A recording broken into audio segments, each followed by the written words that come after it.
Let your body take control. You're on my mind.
everybody. Sorry about whatever that was. I don't know what happened.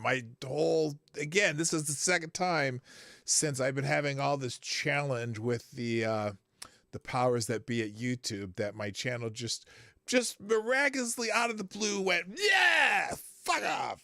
And anyway, so sorry about that. I am here on the new version. Hopefully, if anyone was, hope everyone made it over here, since the other one completely, I don't know what happened. So I just deleted it and started a new one. Hopefully this one will not have the stupidity and difficulties that I had before. Anyway, happy Monday.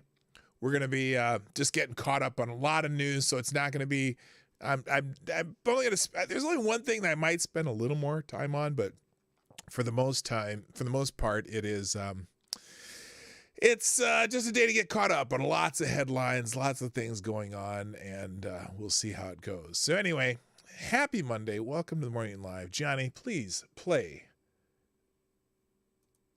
the intro.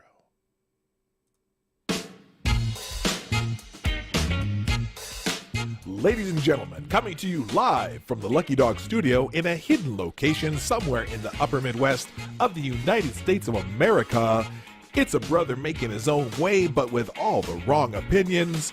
Welcome to the Morning Night Live with your host, yours truly, P. Dog Night.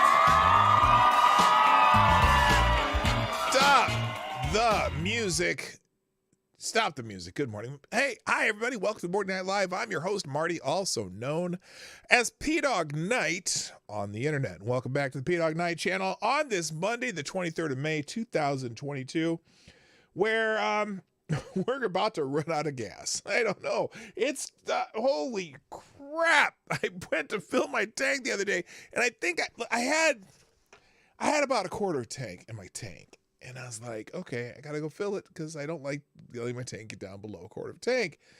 And I filled my tank, and I look at it kind of, but it doesn't matter. I got to fill my tank anyway. So I'm going to buy the gas. But damn, it was like $89 to fill my tank. I'm 3/4 full. And I'm like, jeez. And, in fact, there was one day last week where the Sam's Club gas place was they had to close it. I don't know if it didn't have gas or what they had going on. And it's not like, I don't know if the supply is really bad. I see Zach said there's no gas station had no gas, which some of these stations, like, so there's these places called the Holiday Station stores in Minnesota. They're kind of connected to Circle K. They're convenience stores, right? And they're connected to Cub Foods over there. And if you have this card that you have at Cub Foods, and you swipe your card and you get discounts on certain things, and then you earn points towards gas at the Holiday Station stores, which are related to Circle K's. And I went to get gas at the Holiday Station store too, and they weren't even letting you use the points you racked up at Cub Foods. I was supposed to get 40 cents off a gallon, and I didn't. So I ended up doing it later another day at the the Sam's Club. But holy smokes. And everyone's bitched about it. It's just, I don't know, it's not getting worse. And I don't think anything the Biden administration is doing is helping. And this bullshit in Ukraine ain't helping. But I can't, look, well, we'll talk about it. I got a story about that. But first, speaking of fuels, let's say good morning, everybody, because I really need to get caught up. Because I was on time today, and then the stream just goes and said screw you, I'm not going to work today. So hopefully that doesn't happen again. But anyway, and also it's Metal Monday, just in case you were wondering. So if there's any, here we got some. Here we go. Let's listen to this for a second. It's Metal Monday on the Morning Night Live. So, Super Chats and Streamlabs, if you write an ad, it's Metal Monday. So, just in case you'd like to hear little metal interludes like this, woo, we gonna get it going. This is a pretty good one. I like this one. I'm not a metal guy, but this is kind of angry. I do got my cup of reparations with me. Let's say good morning to our friends in the chat. Shall we? Let's shall. All right, there's our Medal of Monday interlude. First in the chat today, both times, and I mean both times, was our friend Tyre Alexander, who gets the bell. Whoops, let's not cut off the bell. Thank you for being here bright and early. Also, good morning, CNN Sucks, the most redundant name on the internet. Good morning, Zach Osborne. And Black Hebrew Israelite. That's right. Also, good morning, too. Somnambul Nation. Maddie's in the house. Nice to see you. Chicago Mike is here. Grillin' Pirate Pete, who's got got the fire going in the cove. I know. I saw it on the other chat, but you were putting I got some meat smoking. And if you follow Gorilla Pirate Pete on Twitter, he will show you pictures of the stuff he makes. It looks pretty damn good. Anyway, also good morning, Advocatus Diablo, the Devil's Advocate. Rockhopper 1163, another friend from down under. Also good morning, Aaron Meredith and Mike Savage Blarg. Also good morning, Tyler F. DI Freighter Watcher, Mike Brett Hayes. What's up? Good morning also to Attack Alpaca and Simon Wolfwood. And is that everybody? Am I even close? I'm probably not even close. Zach Osborne, I think I already, Zach was here twice. Yes, the cost of CDL school. I'm currently trying to enroll in Rose, $200 since I looked at it a week or two ago. I suspect diesel prices. Well, diesel prices are insane right now. In some of the upper northwest and the east coast, it's over $6 something a gallon. I'm like, damn. Like I said, I remember when I was a kid, diesel was about, I would say 70% of the cost of gasoline when I was a kid. And so there were a couple car companies that developed diesel, diesel powered cars like Volkswagen. You get a Rabbit diesel. That was a big selling car because diesel was cheaper and it got great mileage on diesel. So, they had that. But now I would not want a Rabbit diesel because it would cost me more to run a Rabbit diesel than it would to run my gas powered F-150. So I'm like, geez, I'm glad I don't have a diesel truck. I don't have diesel anything. I don't have a diesel generator. I don't have diesel jack, nothing. So anyway, let's get into some of the news. There's a lot of news to catch up over the weekend. I just opened a whole bunch of stuff up today, and most of it just from Twitter. And it is. I think it's all from Twitter today because it's. I like to get caught up in breaking news. By the way, as you noticed, that window right there is empty because that's where I put the chat on here. But I think that's what got me sure. I'm not 100% sure, but I'm working on my set. Eventually, this is all going to be different. Probably over the next couple of days, I'm going to start getting a little more serious about working on it, try some new graphics just to change things up. I'd like to keep you on your toes. And also, it's just time. I've had this one up for a year, which is probably the longest since I started putting graphics on the screen that I've had. So we're going to change graphics. Also, I'm going to probably change up the intros a little bit. I'm having my daughter record a new intro for me. I'm going to do some different, it's just time. It's just time. It's, I got to keep things fresh for the family, and you are my family on the internet. So there you go. All right, let's get it started. Let's start with, let me start with this because I found this hilarious. It's my thumbnail today, and it's a tweet from the World. Wait, this is the World Communist Forum. I thought that was the World Economic Forum. No, this is a funny tweet. Oh my God, I didn't even realize that was a tweet. Okay, I got to go back. I got to do something here. Okay, I just caught this. Now this is funny. I got to go into my own. Oh my gosh. I didn't even notice that. I got to go into my own profile because I made a funny about this. I didn't even notice that this was the. Okay, just noticed. Okay, here's what I did, and this is it's still funny because they're going to talk at the World Economic Forum, which starts in Davos. I think it starts today. They're going to talk about climate change, and this tweet right here, they got me. I thought this was real. So here's a tweet. Says I thought it said World Economics Forum, but it says World E-Communist Forum. As our delegates fly in today for the first day of Davos 22, we're excited to talk about climate change. And then here's all the lined up private jets that were going on. I thought for sure that was from the World Economic Forum, but that's a that's a parody account. But still, it's funny because they are going to sit there and talk about climate change at the World Economic Forum. Why are they having all these people fly in when they can do didn't they learn about the Zoom during the pandemic? I mean, come on. They got all these people flying in their private jets, and celebrities and politicians from around the world. But I had put excited to talk about what y'all are special, aren't you? These people have zero self-awareness. So anyway, I just noticed the parody count. I'm gonna put this in the thread. Oops. Oh, no. Just noticed. Because it'd be something they would put out there, wouldn't it? Just noticed. And I'm gonna laugh right here.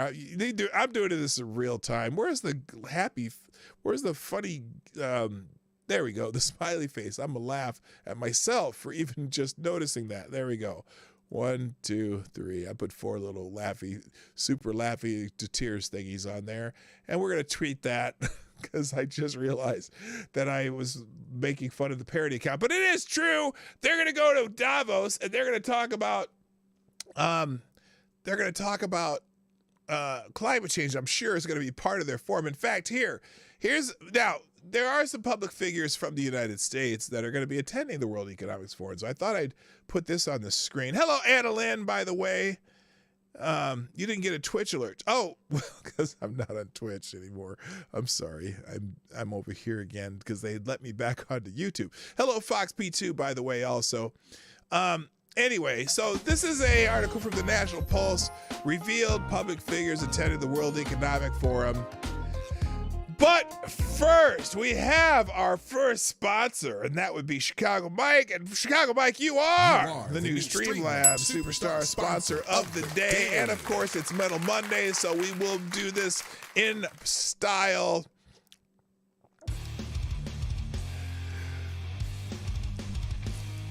Thank you for the big bullet, Chicago Mike, via Streamlabs, which makes you the Streamlabs Superstar sponsor of the day. Today's show is brought to you by One Arm and One Leg Gas Station. If you need to fill up your gas tank, then visit us at One Arm and One Leg, where the price of gas is going to cost you, you guessed it, an arm and one leg. Yes! Thank you, Chicago Mike. That's fantastic. Response to the show. And you are a great American. All right, that was perfect. All right, fantastic. Nicely done, Chicago Mike. And if you want to sponsor the show and don't have anything to add to the conversation, but just feel like it was a smart idea to keep this show going by sponsoring the show, you can do that and just write an ad, just like Chicago Mike did. That was fantastic. All right. Back to this World Economic Forum. Here's some of the people from the United States, your representatives. They're going to be at the World Economic Forum. They have announced a list of public figures attendees for its annual meeting in Davos, Switzerland, where they go to tell us how they're going to take over the world and tell us how to do what we're supposed to do. Taking place May 22nd through the 26th, so it started yesterday. The World Economic Forum annual meeting will count 50 heads of government and thousands of corporate philanthropic, whichever you prefer, and scientific leaders in attendance. I'm sure there'll be all those climate scientists that they fund. And, it's funny because, when you fund, these climate scientists will do whatever the funder will tell us to do. Anyway, 25 American officials, including 2 White House representatives, are going to the meeting, and an additional 12 Democrats and 10 Republican politicians listed below will accompany them. Well, yay! I'm so glad they're going to be joining the world leaders who are globalist. You see, you can't even say. By the way, I went to an interesting forum on Saturday with oh shit, I can't remember his name. Royce White. He's running for Congress in Ilhan Omar's district. Now he's having a tough road to hoe because there's 3 Republican candidates vying for the slot. But I went to his conference. They talked a lot about globalism, but I'll get into that on another day because I'm going to make a little video about it. But anyway, U.S. and Ukrainian attendees outnumber those coming from other leading nations, which includes just 3 from the United Kingdom, France, and Germany, respectively. The names of U.S. delegates appear below, with a full list of public figures attendees embedded in the embedded spreadsheet. I'm not going to go through the embedded spreadsheet, which is right here. Well, I'll see. Maybe we'll run through and see if there's any interesting names. Jen T, what's happening? Nice to see you, my friend. I haven't seen you for a while. Gina Raimondo, Secretary of Commerce of the United States. John F. Kerry, also known as Lurch, a Special President Envoy for Climate of the United States of America. God, they make... so he's the climate czar. Bill Keating, Congressman from Massachusetts. Daniel Moiser, Congressman from Pennsylvania. He's the first one was a Democrat. This one's a Republican. Madeline Dean from Pennsylvania, Democrat Congresswoman. Ted Lieu. Oh, God. Oh my God. Ted Lieu. Oh, God. Your life makes me sad. And he's a congressman from California. Might be the dumbest congressman. No. He's not the dumbest congressman. I can guarantee he's not the dumbest. Who's the congressman who said that Guam might tip over? That's the dumbest congressman by far. Oh, it's Anil, A-N-I-L, not A-N-A-L, CNN sucks. Come on, get it right. Anyway, who's that guy? What's his name? Johnson. What's his name? Something Johnson. Who knows, though, I'm talking about? He said he was worried that if they had too many military people on Guam, that it might tip over. He's the dumbest congressman on the planet. Anyway. Thank you, Hank Johnson, Avocado Stable. You got it. Also, Chris Coons, from Democrat from Delaware. He's a senator. Daryl Issa. The hell's Daryl Issa going to Davos for? Maybe to be like a muckraker or some shit. Maisie Hirota's pretty dumb, too. Yeah, she's stupid. Deborah Fisher from Nebraska, Republican. Eric Holcomb, governor of Indiana. Greg Meeks, a congressman in New York, Democrat. John Hickenlooper, senator from Colorado. He's a Democrat. Larry Hogan, the governor of Maryland. He's sort of a Republican, but not really. Anyway, Michael McCall, congressman from Texas. He's a Republican. Pat Toomey, senator from Pennsylvania, Republican. Patrick Leahy, senator from... I didn't even know Patrick Leahy's still alive. Isn't he the one who did the waitress sandwich with Ted Kennedy? Isn't that him? I mean, isn't he like 90 years old? Anyway, he's a Democratic senator from Vermont. Robert Menendez, New Jersey Democrat congressman. Robert F. Wicker, Republican senator from Mississippi. Seth Moulton, congressman. Okay, and then he's a Democrat from somewhere, Massachusetts. Sheldon Whitehouse. Oh, the guy who belongs to an all-white club, Sheldon Whitehouse. He has quite the appropriate name. Ted Deutsch, congressman from Florida, Democrat. Francis Suarez, Miami mayor, Republican, and Al Gore, former vice president of the United States. I wonder what Al Gore is going there to talk about. Anyway, the annual meeting in 2022 will embody the World Economic Forum's philosophy of collaborative, multi-stakeholder impact, providing a unique collaborative environment in which to reconnect, share insights, fresh perspectives and build problem-solving communities and initiatives, explains the groups whose efforts to exploit Stupid 19 for its great reset has come under intense scrutiny. I'm glad they threw that in there.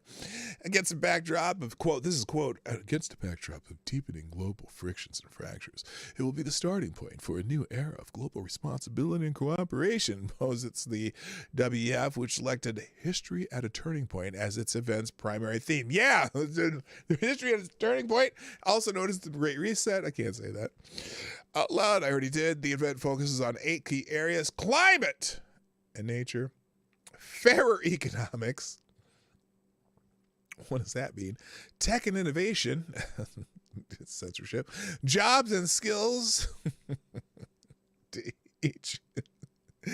What is it? From each, every possibility, and to each, whatever we can give you for free. Better business, health and healthcare, lockdowns, global cooperation, one world government, and society and equity. Run. Panel discussions include economic weaponry, uses and effective sanctions, and effective sanctions. Oh, that's so they can, sanction Russia on the oil that people are buying anyway with rubles, but now we're getting less of it, so the gas is really expensive. Safeguarding global scientific collaboration, meaning hiding the facts from Wuhan, and blue foods for a sustainable future. What the fuck is blue foods? Anyone in the chat, if you know what blue foods means, boy, oh boy. And then the journey towards racial equity.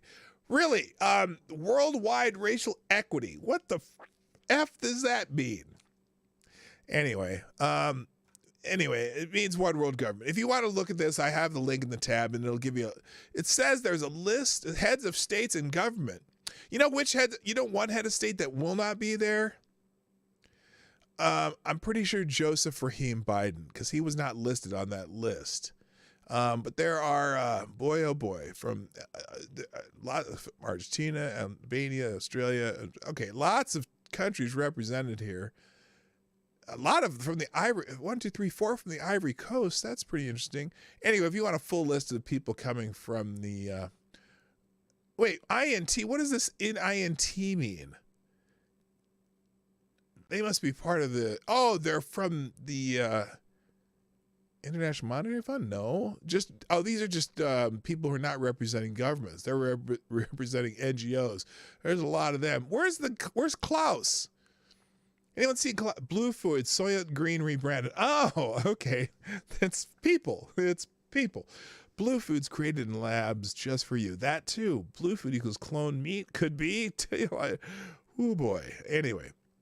From each according to, I knew from each according to the billion, each according to the needs. I was just making fun of the whole concept. Anyway, the World Communist Forum is underway. All right, fantastic. Moving on, come on. By the way, I found this interesting.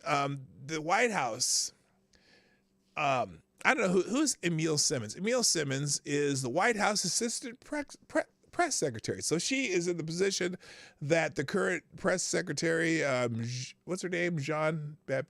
What's her name?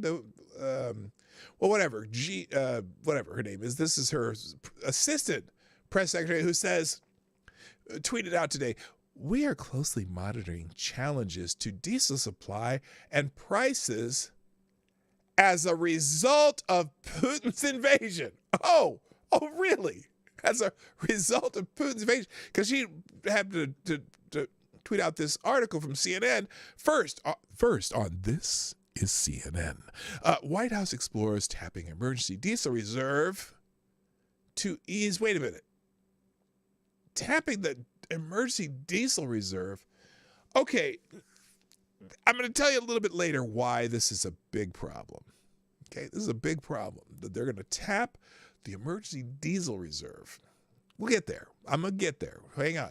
But anyway, so she says, we are closely monitoring challenges to diesel supply as a result of Putin's invasion. Prices. An emergency declaration has been prepared for POTUS to authorize a release from reserves if necessary. This would bridge short-term supply shortfalls. Blue foods, aborted fetuses. Oh my God. Stop. Please stop. Please stop. Oh, good God. So anyway, here's the article on CNN, which has a big old pop-up on the front of it. I can't get rid of it. I am not advertising. I am not being paid by any of these people. How do you get this off your screen? Oh my God. Get that crap. I can't even read the article. Anyway, the White House is considering an emergency declaration that would enable President Joseph Rahim Biden. Stop! What? CNN, you're pissing me off. Give me one moment, please. Oh, here we go. White House explores tapping emergency diesel reserve to ease price spike. Of course, they call it the Putin price spike. The White House is considering an emergency declaration that would enable President Joseph Rahim Biden to release diesel from the rarely used stockpile in a bid to address a major supply crunch. A senior White House official told CNN the deliberations about tapping the Northeast home heating oil reserve. Oh, what could go wrong? You're tapping the home heating oil reserve. Could underscore the level of concern inside the White House about record high prices for diesel.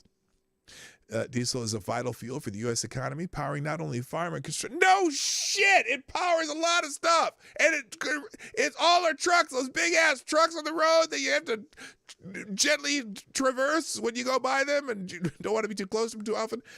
They all run on diesel. The fact that diesel is almost $1.50 higher than regular gas is a problem, because that's how we get all our food in the United States. Diesel trucks, diesel trains, diesel other shit. Anyway, holy crap. Cameraman Jay, what's up? If you believe Putin's war was the reason for an increase in gas prices, you should join the 40% club. Yes, the 40% of morons that think that Biden's doing a good job. Anyway, so last used after Superstorm Sandy. It's a Band-Aid. Yes, it's a Band-Aid. How about we start... Oh my God. Can our domestic producers, this is the same guy that halted the leases on I guess, government property, whatever. And he's asking Venezuela and Iran to produce more when we could get more from Canada. Now, granted, the Canadian oils are still flowing right now, but Biden's also talking about closing down another pipeline. These guys are morons. Well, someone mentioned that gas thing, and I'm not going to read any more of this article. If you want to read this bullshit, go ahead. I think it's stupid. First of all, I'm going to tell you why later. I'm going to tell you why later. But we are on the brink of war with Russia already, right? I mean, kind of, even though they pretend that we're not. They are certainly going proxy with the Ukrainian government, and I don't know why, but whatever. Let's see. Diesel for home heating. Yeah, diesel for home heating. That's brilliant, isn't it? Wait, UFO is a member of that club. Oh, yeah. UFO doesn't fuck with me, though. By the way, hello, Jimmy Das Hotep and John Migna. Nice to see you in the chat. A war we are not directly involved in, affecting our lives this much. They killed industries and need an excuse. Oh, spot on, Jimmy Das Hotep. Also, thank you, Maddie, for the 5 spot via Streamlabs. You are greatly appreciated. Who says, well, I'm going to let you know what? It's Metal Monday, so it doesn't matter what the chat is. I'm going metal on every chat today. Maddie says, if the Biden administration was actually serious about bringing down oil, gas, and diesel prices by, I don't know, maybe honoring oil field leases, open the XL, let us offshore drill, and stop fucking with the permit process. This is my own addition to Maddie's comment here. Streamline the permit process. The leases don't mean shit if you can't get a permit to drill. There you go. Thank you, Maddie. You are awesome, and I appreciate you very much for sponsoring the show. Fantastic. All right. So, Now, so I'm going to go back to this tweet, though, by the assistant or associate White House, what's she called? These White House assistant press secretary.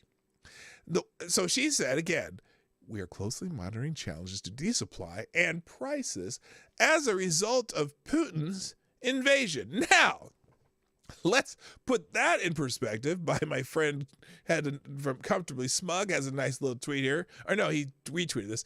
Here is the so when you say the Biden, can you see my cursor? Yes, you can. All right, here is when Biden came to office when the average price of gas was what is it here? That looks like, or no, this is the average price of, is that diesel? Let's see. Oh, no, it's the consumer price index. Here's the consumer price index. That's kind of the inflation thing. Here's the inflation when Biden got into the office, okay? That is right here. That's under it's 1.8% roughly inflation was at the time. And so during the Biden administration, this is all Biden administration. I'm going up the line here. This is 2000, whatever was that? Looks like 2021 when he came into office. And there we're going up and we're going up. The consumer price index is going up and up. And there's a light dip here. And then it goes up and up and up. Oh, and that's when the war started in Ukraine. This is Putin's version of part of the inflation. So when they say the Putin price hike, well, they mean this little part right here, not all of this down here. So there you go. That would be your Putin price hike. All right. Shall we continue? Press secretary, bullshit artist. Yes, exactly. And she's the assistant the assistant bullshit artist. All right, let's continue. Well, real quick though, I'm going to say some thank yous. Thank you, Somnambule Nation, who found the new show and retweeted that and put it up, and so did Maddie. Thank you so much.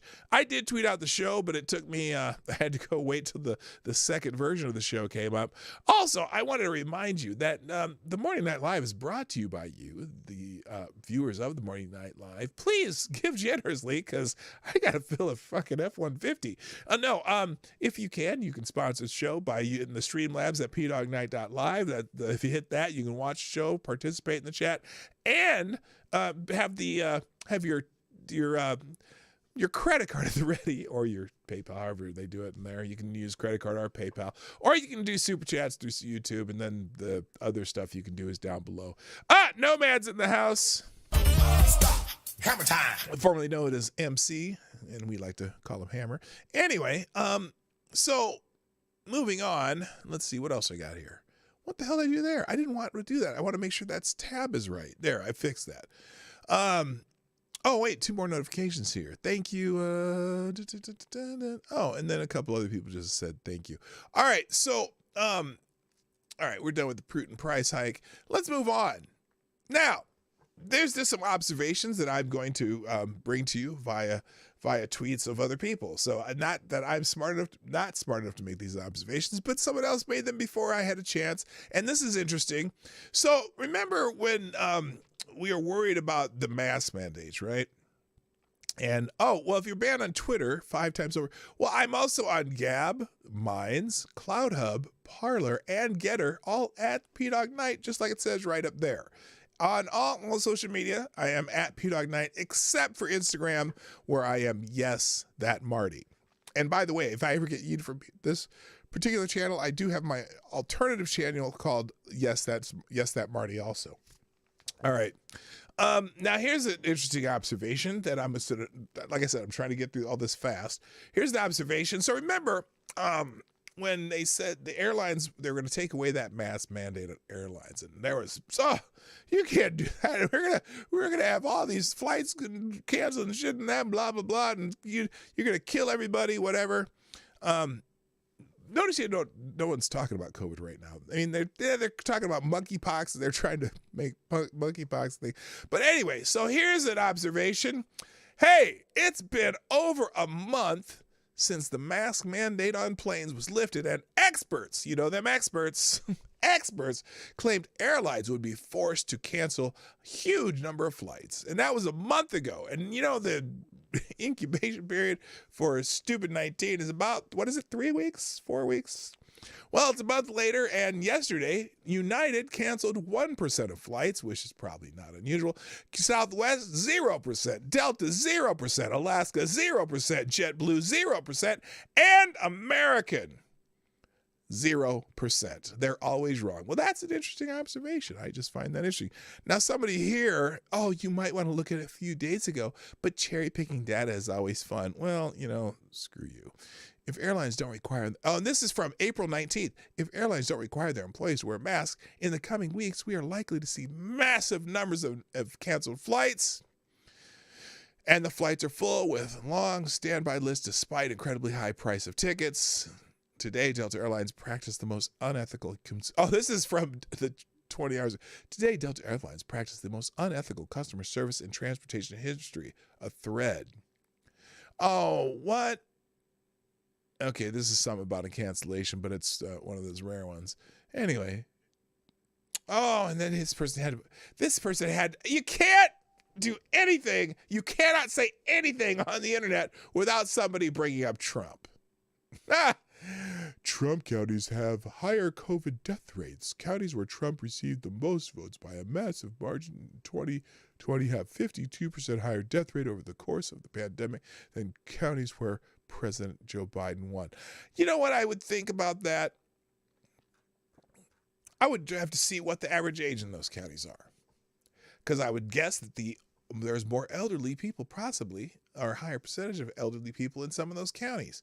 Remember, because Trump counties tend to be more rural counties, right? And what do youngins do in the rural over the last 20 years? What's the youngins' pattern? The youngins' pattern is to move to the cities because the rural are dying and the rurals are full of older people. So I'm pretty sure you could probably figure out a empiric reason why that might be. Just saying. It's just a bullshit statistic that they think they're getting a gotcha on. And FTG, even though it's not Thursday. All right, next. What's next here? This is a good one. This is over some news it was news dump kind of over the weekend stuff. And Glenn Greenwald wanted to point this out, and he highlighted a article by This is CNN, which I'm not going to go to the article. I'll just read the thread because it's a little more succinct. Glenn Greenwald said, "Good morning. The Clinton campaign fabricated a completely false story about Trump having a secret server with the Russian bank. Two servile partisan reporters, quote unquote, who most pushed it were Franklin Foer and Natasha Bertrand, and have been repeatedly been promoted. Well, this has long been known, but the proof is emerging now because Hillary's lawyer is on trial for lying to the FBI, i.e. they not only planted this disinformation with the press, but also with the FBI. Hillary's campaign manager, Robbie Mook, says that Hillary personally approved the press leak. Yes, they leaked this. Dog thrapple. Sorry, I had to say that. I saw Scribe in the chat. To see who the real liars are, who the actual disinformation agents are. Now remember, that disinformation division got temporarily yeeted. Anyway, watch Chris Hayes nod his DNC head as the two lying reporters who spread the story got rewarded. Bertrand and Ford pronounced that this Trump alpha had been proven. So here's back when they were telling their bullshit.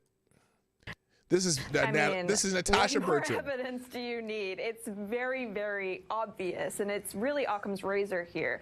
The fact that we still have not been able to rule out the idea that this was a covert communication channel 2 years after the fact that no one has come forth with a plausible explanation for why this was happening, for why Alpha Bank was one of 3 organizations communicating with the Trump server in those months leading up to the election is just completely remarkable. And I think the fact that Frank's story got overlooked or criticized as much as it did. Yes, she got the scoop on this too. And the fact that now it's being revisited and you have the editor of the New York Times saying that there, was a story there, just shows the lack of imagination. So anyway, hang on, I'll pause that. What evidence do you need? So, it's very, very Thank you. All right. So he continues. Hillary's campaign not only used the media and FBI to spread this lie, FBI investigated and quickly determined it was bullshit, but Hillary herself used Twitter to spread this disinformation in a viral tweet, which of course remains up with no label. Remember how they like to label misinformation? Maybe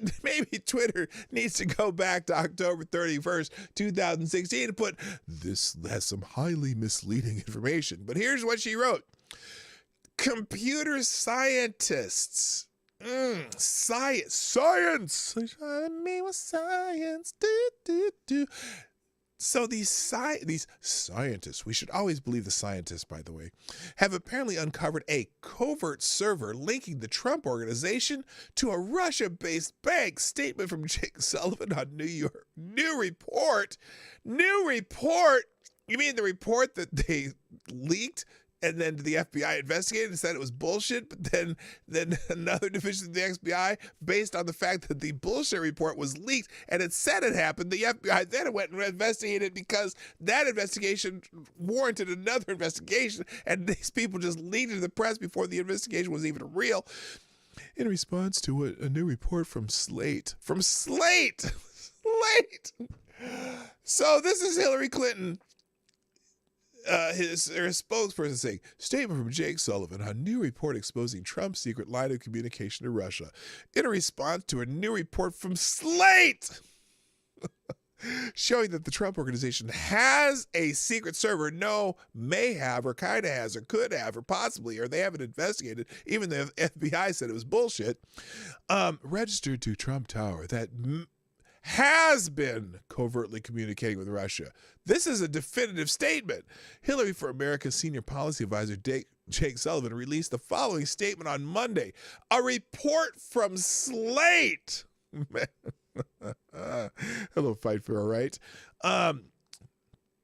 Quote, this could be the most direct link yet between Donald Trump and Moscow. Computer scientists have apparently uncovered a covert server linking the Trump organization to the Russian bank. It keeps going. Anyway, so Glenn continues. Look at these three lying DNC. And now remember, Glenn Greenwald is no friend of Republicans. He's a journalist who actually does some journalism. Anyway. Look at these three lying DNC disinformation agents masquerading as journalists, all smirking as they deliberately pronounce an absolute lie invented by the Clinton campaign is, quote, very, very obviously, unquote, true. As we demonstrated in the Typhoid Mary of disinformation video we produced this week.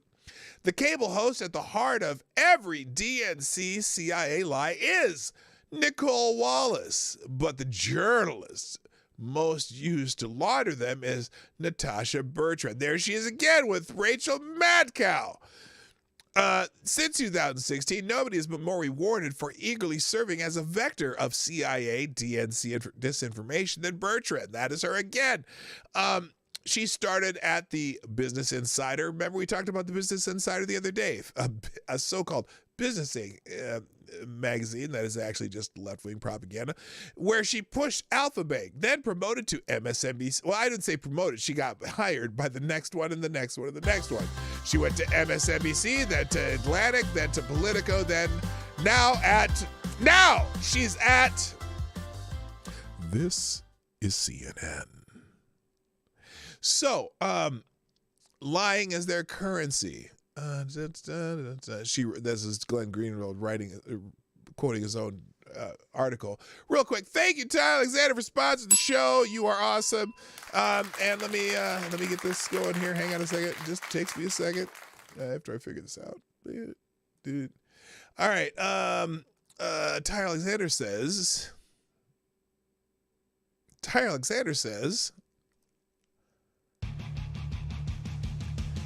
dog, if you're gonna sing, you have to sing the modern version of the song. Well, I'll do it to metal.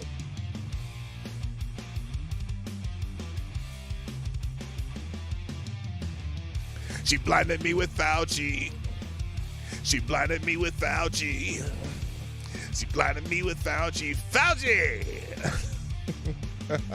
Thank you, Tara Alexander. You're awesome, and I appreciate you. Very well done. All right, let me get back to what the hell was I? I was on which ABC article? No, I was on Glenn Greenwald. I'm still not getting very far. I need to go faster. Thank you for sponsoring the show, sir. You're greatly appreciated. All right, back to Glenn here. Now, maybe it's naivety, but I just can't believe that the media outlets that spread all these lies, especially the CIA lie about the Hunter Biden laptop being a Russian disinformation, which even the New York Times, Washington Post, and NBC now say is false, just to refuse to acknowledge this, let alone retract, which they still have the stories up. Hunter Biden story is a Russian disinfo. More than 50 intelligence officers say Hunter Biden smells like Russian. They haven't taken these articles down or just said, hey, we fucked up here. As bad as and corrupted as large media corporations have been, they always knew they had at least acknowledge and account for their huge errors and falsehoods. The New York Times published a lengthy editor's note explaining what happened with their WMD lies back when. But now, when major news outlets spread outright lies, not just one day, but repeatedly affirming them, they just stay silent and pretend it never happened. When the proof emerges, they lied. Not one outlet that endorsed this pre-election CIA lie has acknowledged the proof that it was a lie. So anyway, that's a great thread by Glenn Greenwald, and that'll be in the links, as I do every day at the end of the show. Everything I talk about will be linked in a single link in the description down below called a one-tab link. Let's move on. So here's the CNN article. I'm not going to go through it, but the fact that Hillary Clinton personally approved the plan to share Trump-Russia allegation with the press in 2016, according to Robbie Mook, her campaign manager, who is testifying in the Sussman trial, where he lied to the FBI. Good morning, Kiefer Dam. Good morning, Dom O'Leary. Nice to see you. Stream has been shared. Thank you very much. I appreciate it. So that's the big news, and it's just stuff that's coming from this investigation that John Durham's been working on for what, couple years now, and so yeah, Clinton campaign manager said Hillary herself approved of that lie being spread more. So there you go. It'll be in the threads. All right, moving on. This is one that I've been listening to and watching a lot of different people talk about this trans issue. In fact, there was an interesting protest in New York City over the weekend that I'm going to make a short video about, and a couple people that I might I'm trying to get a couple people on the show to talk about this. One's a psychiatrist or psychiatrist. I can't remember which one. Whichever one takes more education, who's talking about how this is affecting society and kids in our society, and it's not good. This whole trans thing, especially that they're pushing on kids. Well, anyway, liberals of TikTok had this interesting privilege walk questionnaire where 13-year-old students were separated in class according to their privilege. Get this. Anyway, an embarrassed group of disadvantaged students was moved to the back of the room to symbolize victimhood, while more privileged students were positioned up front. Now, this doesn't have no psychological damage on kids at all. It's just how it should be. 8th grade students at Hendersonville Middle School in North Carolina were given an assignment which required them to take steps forward or backwards in response to a series of statements about their personal opportunities and disadvantages. So you're telling kids they are disadvantaged. You're not telling them that they can achieve anything they want. You're telling them they're disadvantaged. You will be in the dungeon forever. So here's the worksheet. We're going to go through the worksheet in a second. But anyway, one enraged mom took to Facebook with a post pointing out the obvious embarrassment some students suffered. I am absolutely appalled at this assignment my daughter had today, her 8th grade E. And guess what? Do you think it makes the people who get pushed in the back of the class pissed off at the kids in the front of the class? Oh, I'm sure. This is some healthy kid thing for kids to learn, right? Her 8th grade's ELA class at HMS, I emailed the principal about this. She responded that she'll look into it first thing in the morning. Some of my daughter's friends were embarrassed to even answer some of these questions. They're too personal. Why make children feel bad about their lives they were born into? This is not something we need in our schools. My daughter was looked at by the vice principal and said, if you look like me, white, You're fucking a white female. Anyway, then you should have moved up. When one of the questions she felt she answered truthfully, we need to fix this. Yeah, like the vice principal told her she needed to move up because she looked white. Interesting. One of my daughter's friends who didn't move when asked if anyone in the household said you're beautiful, smart, etc. Can you imagine the embarrassment she went through watching everyone else step up when she couldn't? They don't know these kids' circumstances. Yeah, maybe some parents just don't say that to their kids in the same way. They might just say, I love you, instead of saying, you're beautiful, you're smart, you're this and that, you're special, whatever. So let's go through this questionnaire because this is interesting. So, I'm just gonna, so this is your privilege walk. The objective to raise awareness of various forms of opportunities and disadvantages. Understand the intersectionality of race, socioeconomic class, gender, and other demographic variables that shape individuals. Appreciate the diversity of individual backgrounds and team building. Now, I'm gonna kind of go through this, and we'll just go through the questions. If one or more of your parents has graduated from college, take one step forward. I would take one step forward. If you ever attended a private school or summer camp growing up, take one step forward. Summer camp, you know how many kids who are not privileged do get to go to summer camps? Come on, man. Anyway, step forward. If you knew since you were a child that it was expected for you to go to college, take one step forward. I grew up with 2 parents with master's degrees, and a grandmother who was a professor at a university. A black man, of course. And I was still expected. So there's another step forward for me.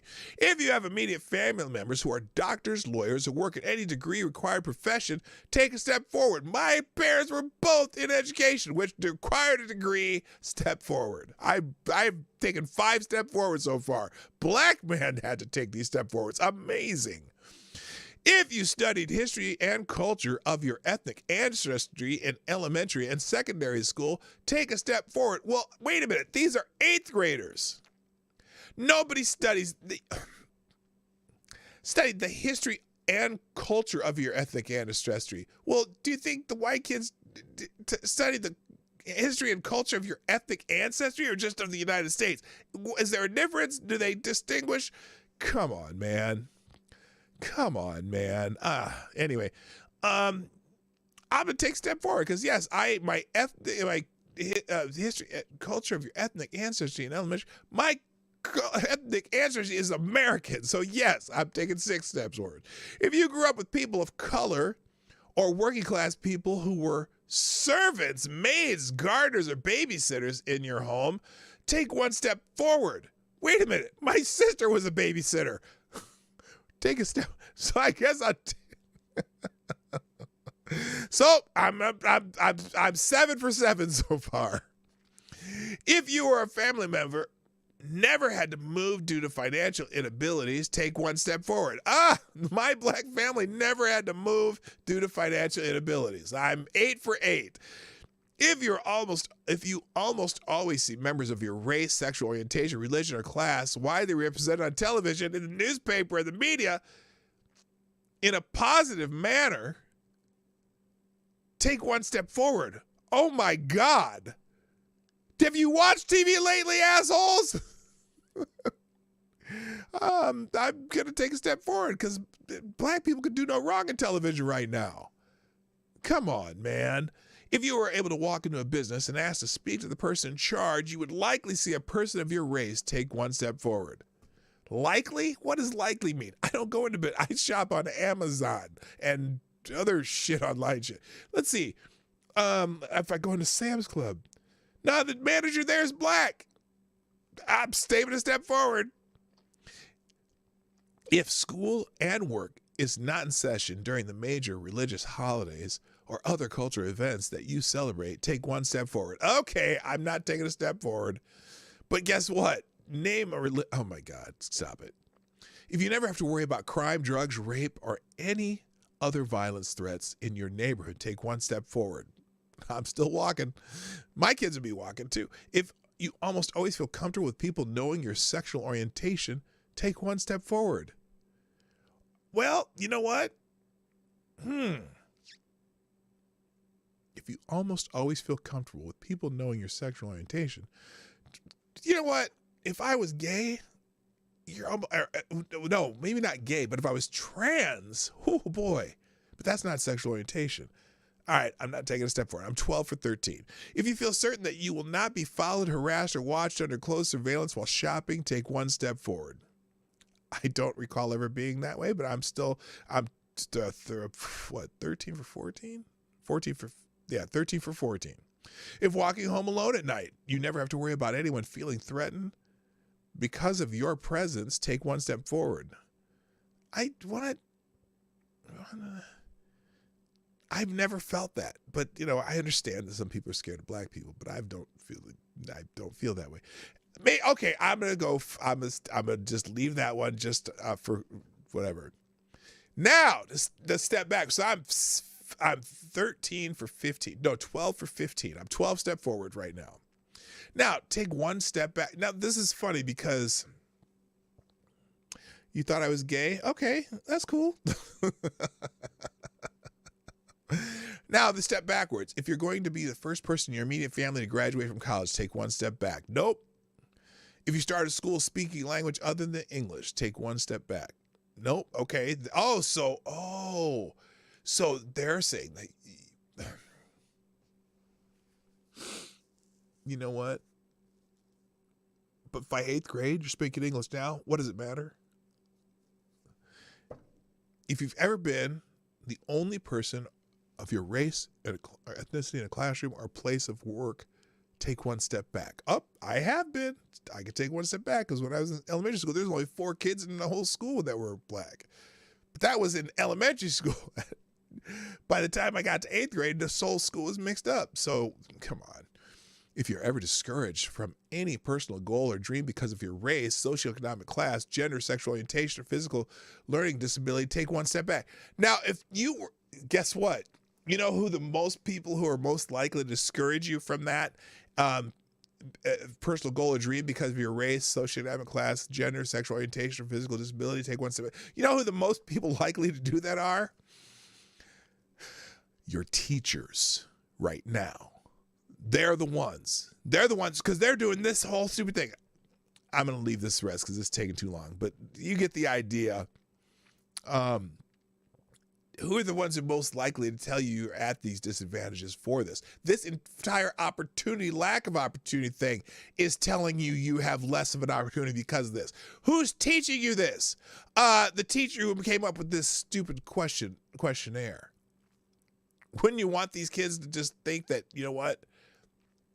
You are able. That's what my grandmother always told me. All right, I'm done with that bullshit. But anyway, we're moving on because this is interesting. Now, Bill Maher, this is kind of along the same line. Bill Maher is facing blowback for questioning chemical experimentation on children in puberty. So Bill Maher had one of those monologues that he has once in a while where he gets it right. Real-time host and comedian Bill Maher faced condemnation from Hollywood journalists and Democratic strategists on social media. Boy, is that redundant. After making comments questioning transgender children experimenting with hormone blockers, which is the worst thing on the planet that you can do to a child right now. During a Friday night monologue, Maher discussed hormone blockers and the statistical increase in LGBT identifying people, saying we're literally experimenting with children. True. Which ignited a flurry of backlash on Twitter. Oh, the people are so upset with Bill Maher.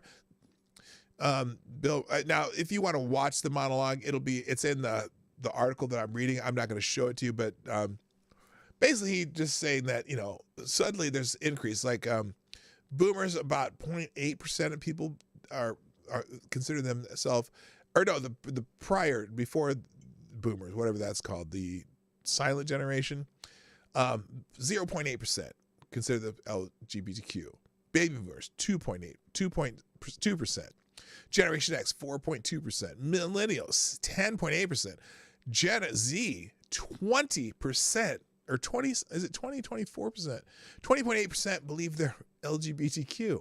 Now that's gotta be people pushing the T part, because it's not even statistically possible. And it's wild. So he's joking that, by 20 whatever, in 20 years, everyone will be LGBTQ. Well, the Hollywood people got a little upset with him. Reno 9/11 actor Carlos Alazraqui called out Maher, stating that his personal experience as a parent tells a different story, saying his daughters are both into boys and love being girls. Well, oh, dipshit. Because he's talking about 20%, not 100%. Live in California, no religion in our home. Youngest daughter plays baseball with boys. Oldest girl plays girls softball. Both on social media have transgender friends. Both are into boys and love being girls. Either my grooming skills suck or they secretly live in Ohio. Well, dipshit, it's because he's not saying that they're all LGBTQ. But there's a much higher percentage than there ever was. And a lot of it's due to the people trying to fit in, because the teachers reward people for being LGBTQ now. And that's it. So, never mind. Hollywood writer Jessica Ellis called Maher mean and described him as not a smart guy. Bill Maher is not a smart guy. He's a mean guy. We often confuse the two. Staff from the Daily Beast in Atlanta took aim at Maher's monologue as well. Andy Levy, host of the Daily Beast podcast, The New Abnormal, responded negatively to a tweet from Republican Georgia Representative Marjorie Taylor Greene. What? It's impossible to overstate just how much Bill Maher sucks. Well, fuck you. Hey, Johnny Fingers, thank you for sponsoring the show. Johnny Fingers, is that Johnny? Who's Johnny Fingers? Okay, I'm not sure. I've not. Hang on a second. Where am I at here? Make sure I get the right one. Johnny Fingers sponsored the show just now with a small bullet in the tip jar. Let me get the requisite music. There we go. Johnny Fingers says, still have all 11 fingers after Sawzall, but maybe seeing double. Okay. I'm not sure what that means. I'm glad you still have your fingers, Johnny Fingers. Awesome. All right. Thank you very much for sponsoring the show. All right. So anyway, you can watch Bill Maher. Bill Maher had a moment of common sense, which he often does. I mean, he's liberal.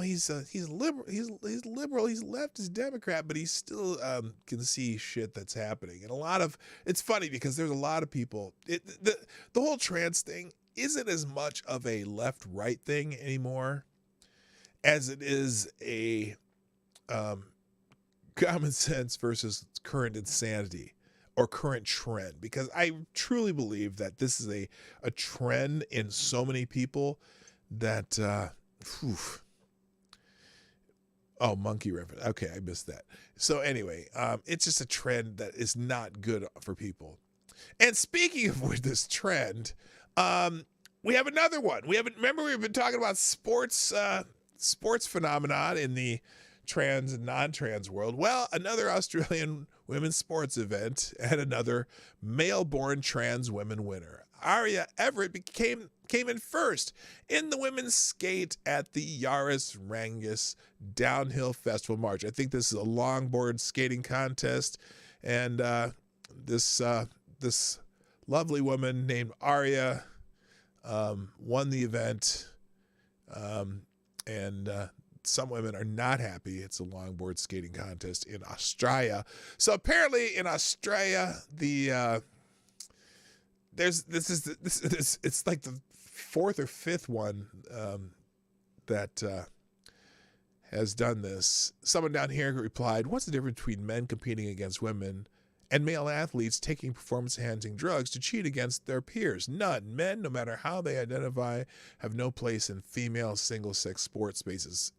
That's interesting. And then someone here, I tried to research it at the time. It was almost impossible to find anything, but a woman identifying as a man came in second, right? So again, like at NCAA, trans people get to pick and choose the sports category that gives them best chance of winning. Yes, that is true right now. Because if you're a trans man, you can still participate in women's sports. But if you're a trans woman, apparently you can participate in women's sports. Remember, trans men generally, when they do women's sports, cannot be on hormones yet. At least, well, I don't know. But then I don't know how that worked out in the Ivy League swimming championships. But anyway, now someone down here is, congrats, Arya. Well done. Majority of female athletes support the inclusion of transgender women. Do they? I'm curious if you ask them in an anonymous survey, because there is major backlash for any woman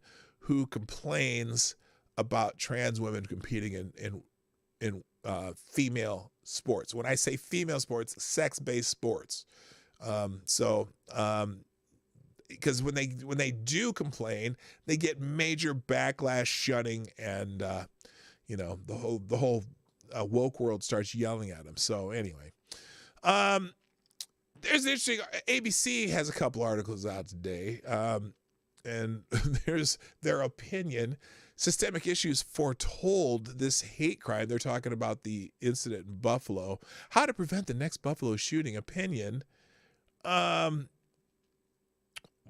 My opinion is if you remove some gun restrictions and more people can protect themselves, might be a better issue than not, because obviously the gun laws in New York didn't work for this case.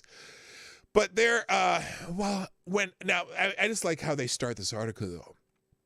When a white gunman opened fire in Buffalo Tops supermarket last weekend, killing 10 black people, his actions were the culmination of systemic failures in our violence prevention efforts against the backdrop of an increasingly fractured political and information landscape. You know, what drives me nuts about this is they've been waiting for this incident for 2 years because there hasn't been one. But they always make it sound like that these are the incidences that are happening every day. There's always some white supremacist out there shooting at brothers and sisters, and they overemphasize one event when they don't talk about another event. Because the same weekend there was an event in California where a Chinese communist who had very obvious reasons that he had writings and things talking about. His how Taiwan should be this and that, but notice they've stopped talking about that incident altogether. And now this is a what about? This is a how about and, but there is no and, because there's a narrative that they want to keep pushing about the right wing hates. So they try to tie this guy to right wing, even though this guy himself said he isn't interested in the right wing. Little Freudian slip there. White wing or right wing. But they again, Americans are on a regular basis. Now listen to this. Because I'm skipping a couple paragraphs because this is the gist of it. They're saying that Americans on a regular basis experiencing acts of violence fueled by content placed online. On a regular basis? How regular? How much of because there's violence every day. How much of it is fueled by content placed online? Did the Washington shooter or driver that mowed down people, was that an act of violence fueled by content placed online? The shootings in Milwaukee after the NBA games, were those fueled by content placed online? Any of the shootings in any major city over the last weekend, were they fueled by content placed online? These acts of violence are happening every day. How much of them are fueled by content placed online? And when you say on a regular basis, what percentage of these acts are fueled by content placed online? We've got this one, which kind of mirrored the Christchurch thing, but you've been waiting for several years. You've had, and then you're gonna every time like one of these happens, you're gonna bring up Dylan Roof, but that was 7 years ago. But every weekend there's violence. Does any of that, what is that fueled by? What is that fueled by?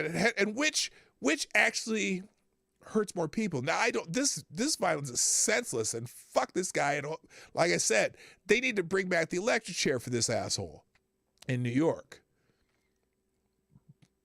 Now, how about for some of the other killers that are around? How about the emphasis on what some of the other killers were thinking? Because we know for a fact the Brooklyn subway shooter had some interesting thoughts. The Waukesha driver had some interesting thoughts. Even the guy in Los Angeles, the Chinese nationalist, killing the Taiwanese people in the Taiwanese church. But, we're not going to talk about them. We know what kind of, they only care about a very specific type of violence. So, anyway, hateful and angry rhetoric can fuel violence. Really? Okay. How much of the violence is fueled by hateful and angry rhetoric? Again, you know what they're going for? They want to censor you online. And they don't mean just the hateful, angry rhetoric. Anything that is not within their worldview.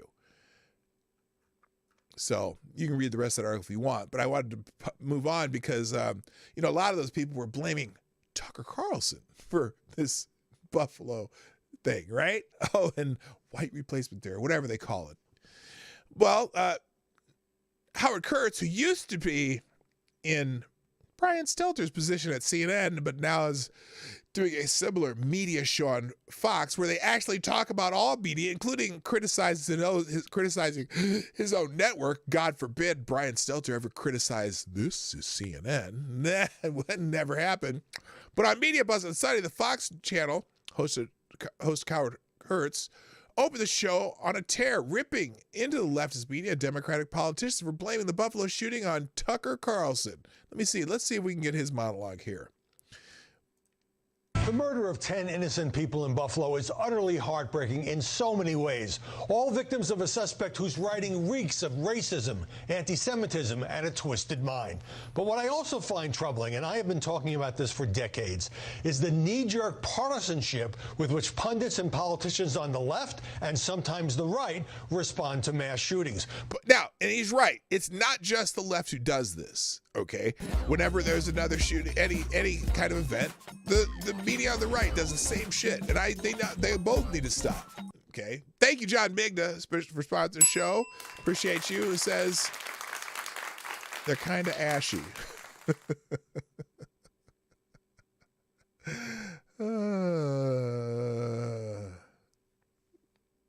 Anyway.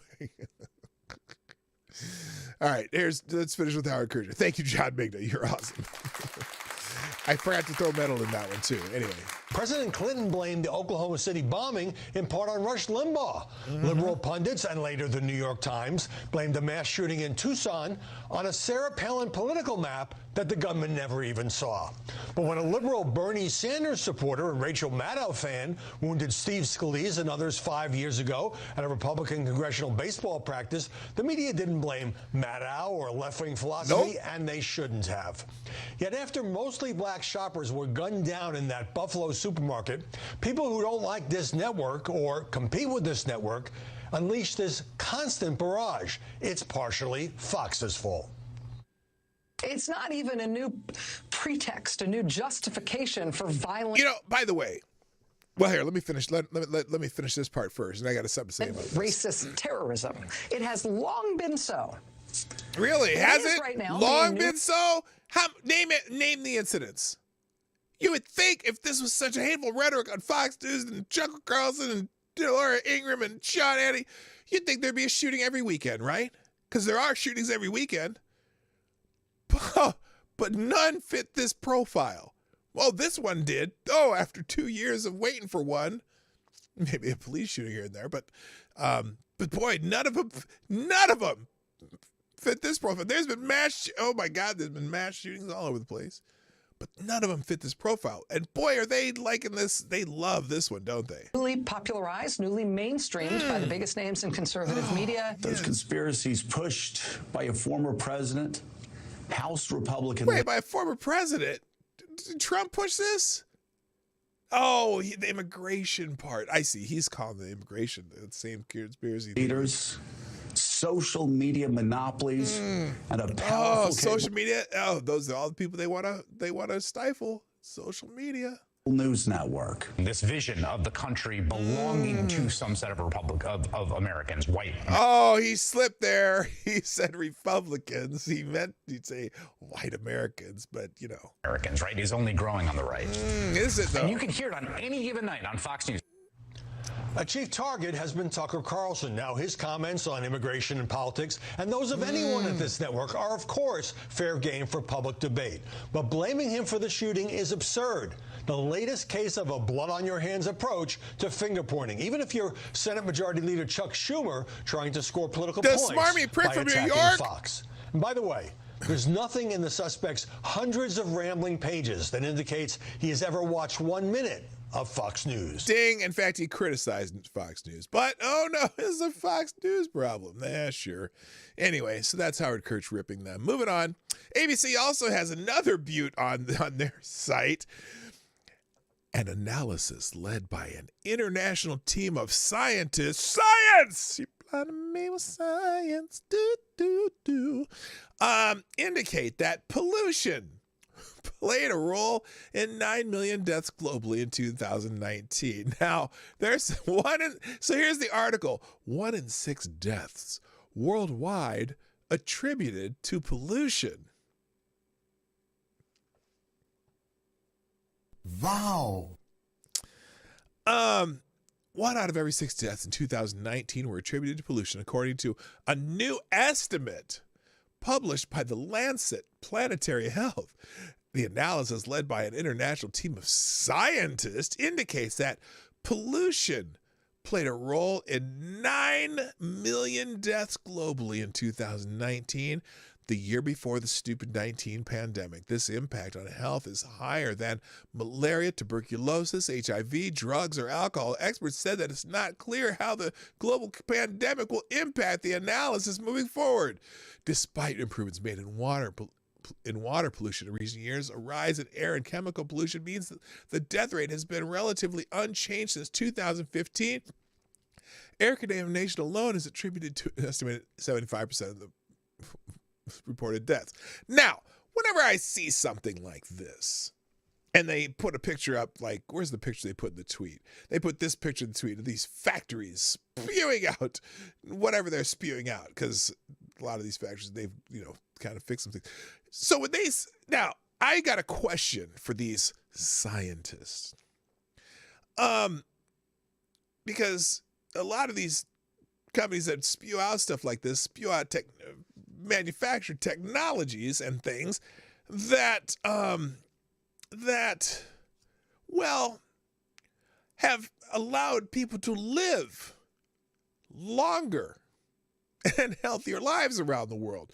So if pollution attributed 9 million people, how much did technologies that sometimes create some of these pollutions, how many more people are there in the world because we've been using technologies to, for example, increase longevity in a lot of countries where you didn't live that long anyway. So of these 9 million people, how many are here because they lived longer than they used to? This is such a meaningless analysis to me. I'm just saying it's just weird, and I'm not saying that they're lying. They're just fudging, but they're not telling. That doesn't tell you anything. And the fact that they estimate that.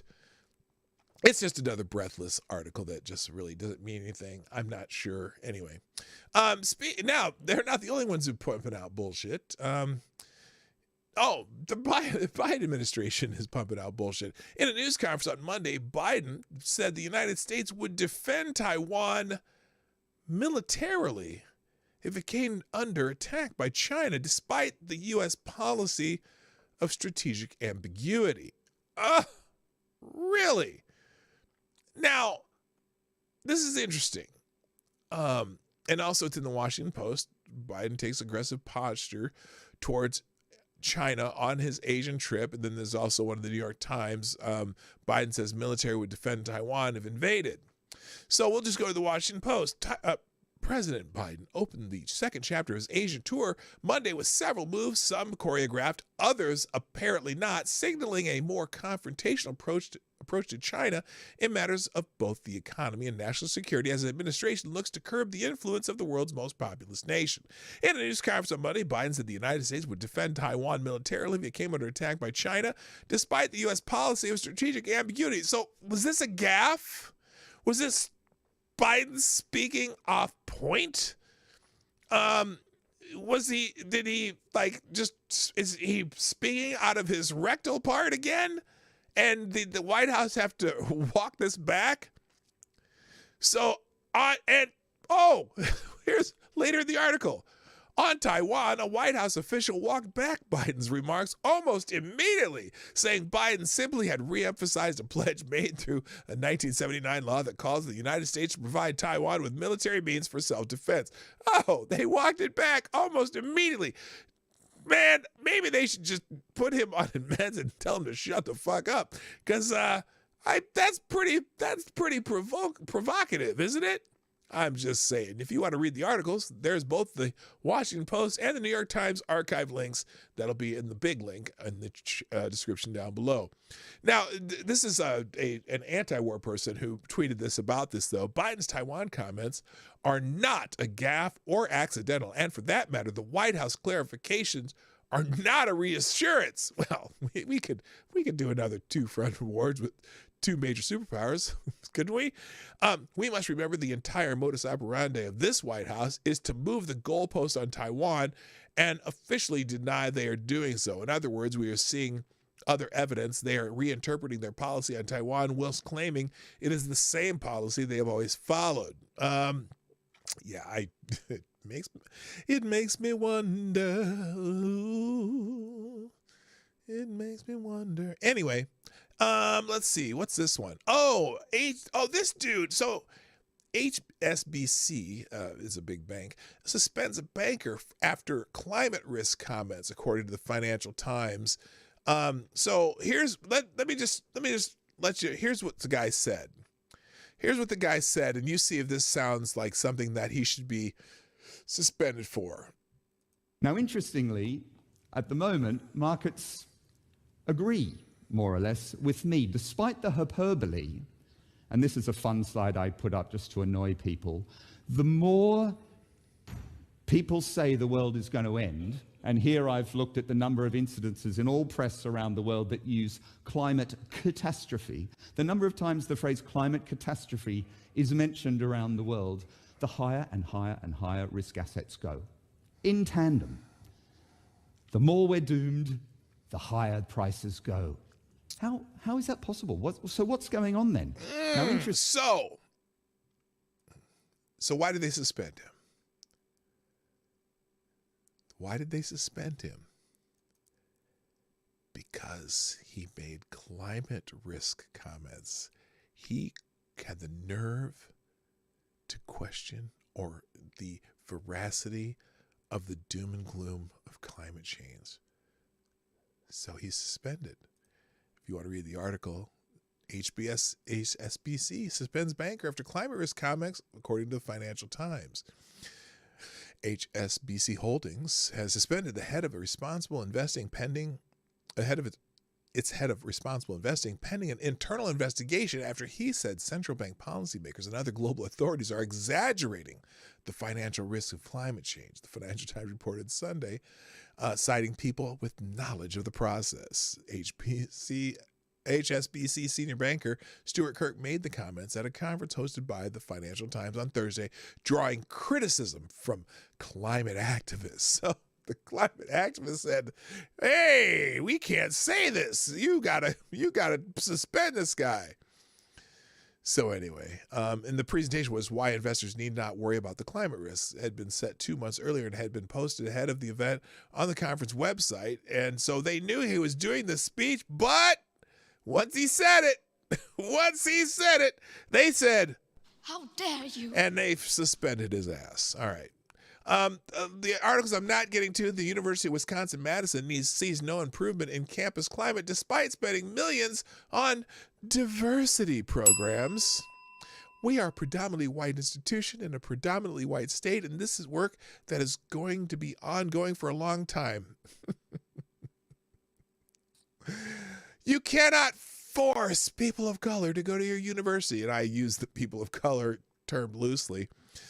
But here's the problem. There has been no improvement in the UW-Madison campus climate over the last 6 years, despite the public university pouring millions of dollars into programs and staff positions in support of diversity, equity, and inclusion. Students of color, students with disabilities, non-binary students, transgender students, and other LGBTQ plus students responded less positively than their counterparts when rating whether they feel welcome, safe, and respected, according to the results of a recently released campus climate survey. The gap in reported perception between these students and other students did not change. That's because they're all being taught that they're losers and can't get ahead, and everyone's holding you back and everyone's holding you down, and that's what the professors tell you. So they immediately look at the white students next to them and go, hey, you're oppressing me. Oh my God. Look. And also the idea that they can't get more students, right? Well, there's only a small pool of students to choose from. And unfortunately, some of the people now look, 80% of black people are not in poverty. And a lot of, if you take just the 80% of those black people, there's probably a lot of them who go to college and shit like that. But guess what? There's only so many colleges, and there's only so many places to work. There's only so many tech positions when they get out of school, and there's only so many people go into those things.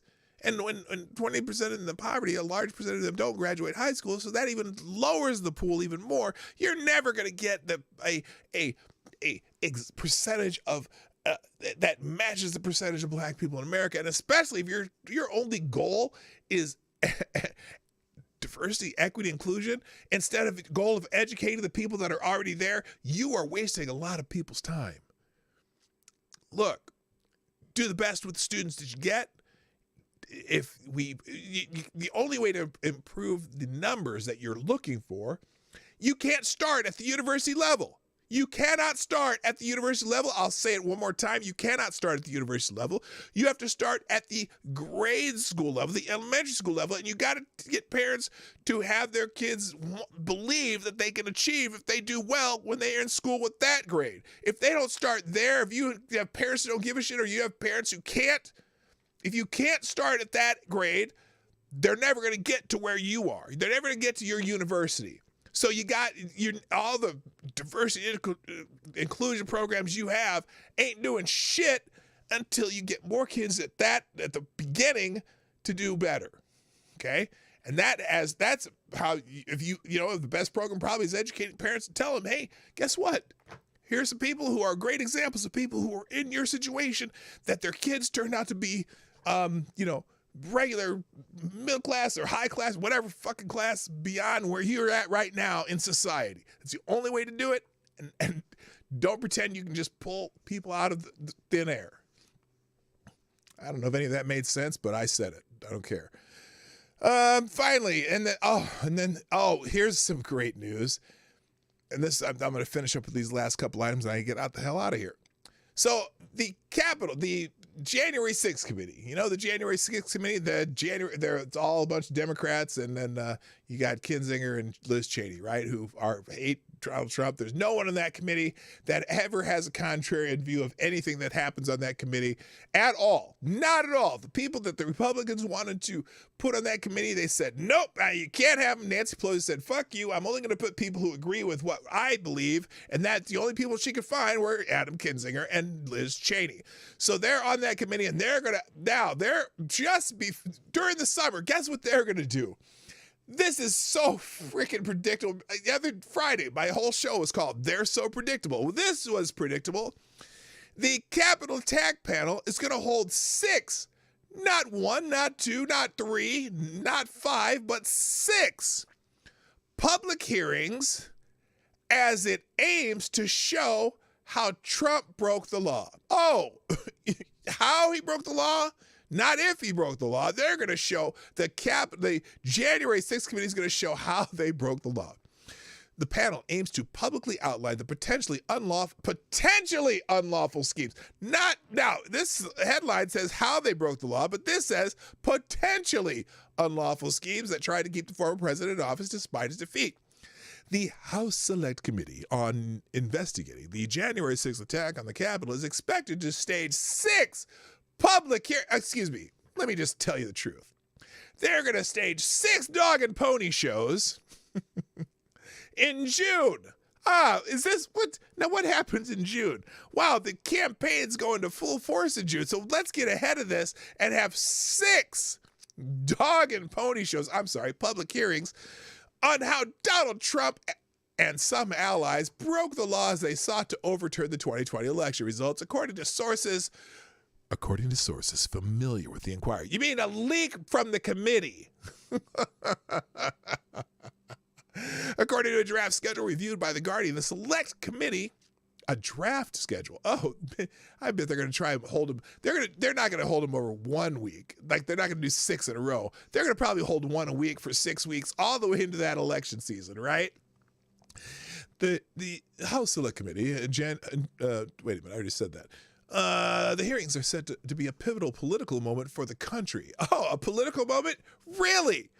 Oh, it's a political moment. Yeah, that's a pretty good description. As the panel aims to publicly outline the potentially unlawful schemes that tried to keep the former president in office despite his defeat at the hands of Joseph Rahim Biden.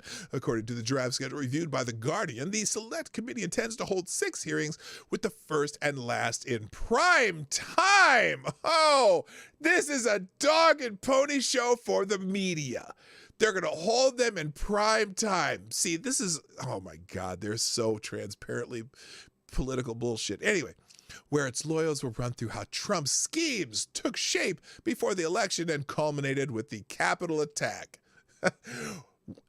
We want to paint a picture as clear as possible as to what occurred. The chairman of the Select Committee, Congressman Benny Thompson, recently told reporters, the public needs to know what to think. We need to tell them what to think. We just have to show clearly what happened on January 6th. The Select Committee has already alleged that Trump violated multiple federal laws to overturn the 2020 election. Well, I'm sorry, where's Merrick Garland on this then? If you put up or shut up.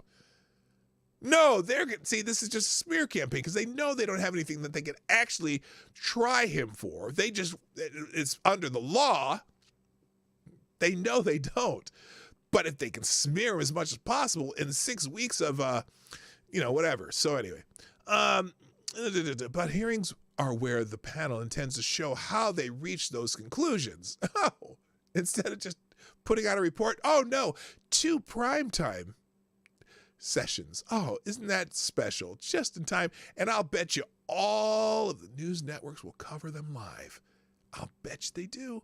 Well, maybe not all of them, but I know this is CNN will, and PBS will, and probably MSNBC, but not everybody. I don't think if I swear to God, if network, I can't wait for this. This is going to be good. Anyway, how convenient. How convenient. Thank you for doing that, network stations. Oh, I should read this smaller. There's the bigger version, but you can look this one up yourself. It'll be in the tabs. All right, let's finish up here because I got to get out of here. Let's see. What's this? Do I need this? Oh, I didn't need Scott Adams. I don't need him. What was the other one? Do I have another one? I think this is the last one. Oh, no, this is it. This is the article that we just pulled up from The Guardian. Here, we'll get rid of Ace here. And, yeah, scoop. January 6th committee current schedule is to stage 6 public hearings in June where investigative counsel will lead questioning of witnesses to show. The purpose is to show how Trump. Notice there's no one in this committee to counter any of this. So this is a completely myopic, one-sided committee that they'll have no witnesses during these public hearings that will say, oh, well, yes, it seems maybe unethical, but he didn't break any laws, blah, blah, blah. Their whole purpose is to do 6 public hearings to show how he broke the law. Wow. The current plan is to start and end with primetime hearings at 8 p.m. Eastern Time on June 9th and June 23rd, with 4 hearings in between at 10 a.m. Eastern Time. Counsel leading the hearing will flash through text and photos in real time as witnesses testify. Well, isn't that special? So anyway, it's pretty transparent what they're doing here, and it is what it is. I can't do nothing about it, nor do I give a shit. Anyway, ladies and gentlemen, what a Monday. That's a lot of stuff we went through, and hopefully if you missed a minute or two, you can go back and look at what I put on the screen in the single link that I'll be putting in the description in the second paragraph. That'll have every article on one single page. I will update during the outro. Thank you all for being here. Please hit the like button if you haven't already done it, and if you are watching a replay, put a comment in the comment section so I know you dropped by. Thanks to our sponsors today, the be Chicago Bike, Maddie, Tyler Alexander, Johnny Two Fingers, and John Migda. You are all fantastic. And Chicago Bike, you are the Streamlabs Superstar sponsor of the day. Thank you, sir. All of you in the chat, thanks for participating. If you were lurking, I love you too. I hope you all have a wonderful day. I've got to go, though. My name is P-Dog Knight, and I'm out of here. Bye. Hey, this is P-Dog Knight, and thank you for watching today on the P-Dog Knight channel. If you have an observation or remark you'd like to make about this video or my channel, I absolutely welcome you to write it in the comment section down below. I really look forward to hearing from you. And before you go, if you like what you saw but you're not already subscribed, please make sure you hit the subscribe button and definitely click that bell that pops up afterwards so you'll be notified when I post new videos or when we go live. I broadcast my live show, The Morning Night Live, Monday through Friday at 10 o'clock Eastern, 9 o'clock Central. A special thank you to all the supporters of this channel who share our videos on social media and who make donations through Streamlabs, YouTube, Venmo, and Cash App, which are all linked in the description down below. Thanks again, and until next time, I'm P-Dog Knight, and I'm out of here.